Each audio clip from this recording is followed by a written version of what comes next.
This is the Horse Radio Network. This is episode 1060 of Horse Tip Daily. A different horse tip, a different equine topic, a different equestrian expert every day. Horse Tip Daily brings the world of equine knowledge to you, one day at a time.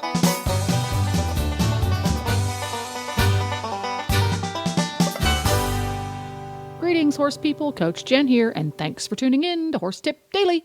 For today's tip, Glenn the Geek got together with Canadian eventer Jessica Phoenix, who has a great way to get more from gymnastic jumping exercises.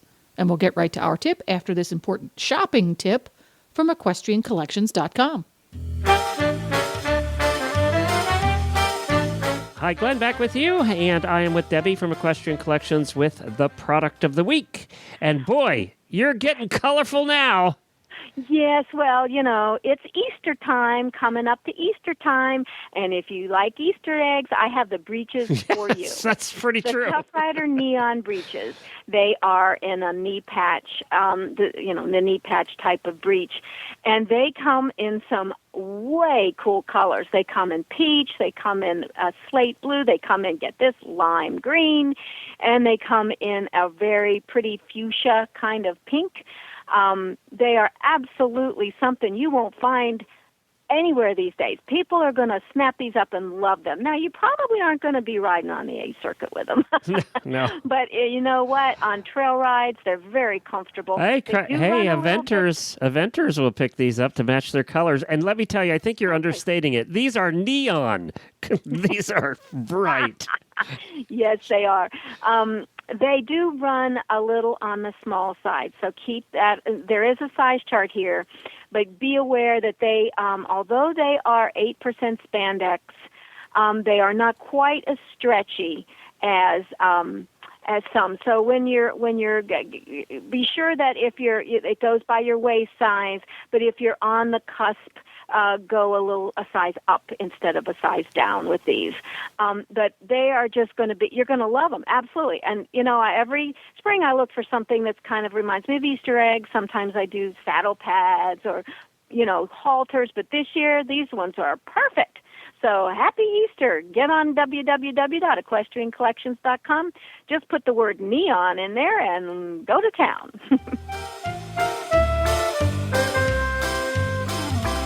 What I want to talk about today is gymnastic exercises on a circle.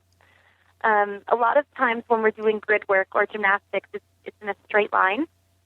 And I found a really excellent exercise is when you take that and you put it on a circle and just work like on a 20-meter circle over gymnastics.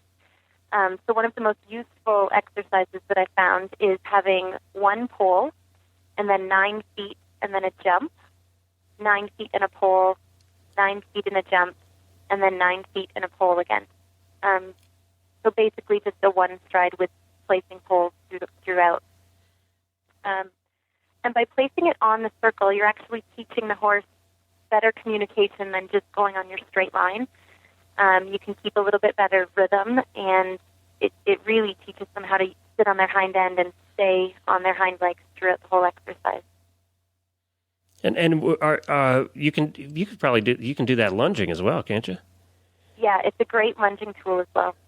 So you do that riding, and is that something? At what point do you do that?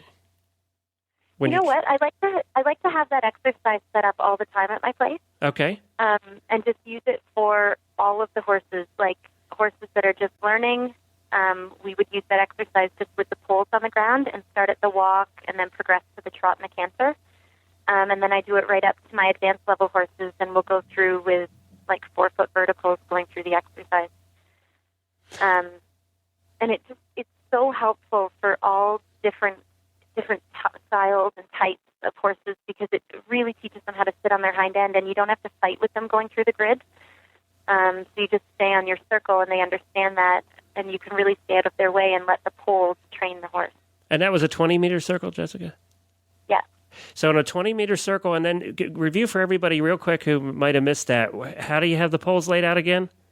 Okay, so we'll have one pole, and then 9 feet from center to center, and then we'll have a jump, and then 9 feet from center to center, another pole, Okay, so you're going pole, jump, and the jump can be any height that your horse is comfortable with at that point. Correct. So it'll look like a clock when you're done, pretty much. Exactly, yeah. Yeah. And usually on the inside, like the tightest point of the poles will be about 6 feet wide.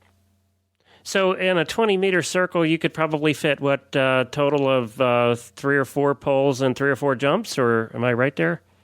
Yeah, what I do is I keep it down to just 2 fences. 2 fences, okay. And then you would have 3 poles.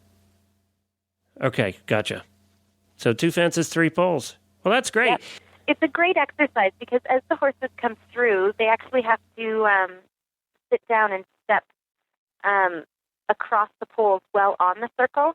So it's a really great exercise for suppling them laterally and just teaching them how to give within the bend. Whereas sometimes when you just have the poles set up on a straight line, they learn how to walk over them, but they don't actually have to sit down and bend going over them. Right. So it's a great strengthening exercise, and it also is a great suppling exercise because all horses have to learn how to sit and then push over the poles while turning.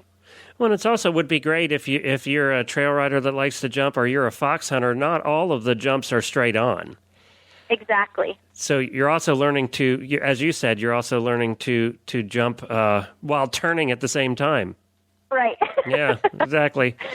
And it's something that gets overlooked. I mean, as simple as that is, it's something that a lot of people don't train. And it just has to do with communication with the horse and having them understand that in a controlled environment so that you're not fighting with them to keep turning. Well, that's a great tip. Super. Yeah. All right, Jessica, where can people find out more about you? They can go to jessicaphoenix.ca.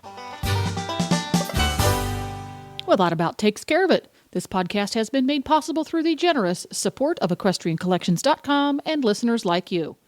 For those of you who lose sleep over the specter of missing an episode of your favorite Horse Radio Network podcast, relax, because you can download the free Horse Radio Network app for your iPhone or Android. Just go to your app store and search Horse Radio Network. Do it today. It's quick, it's free, and it's easy. The Horse Radio Network and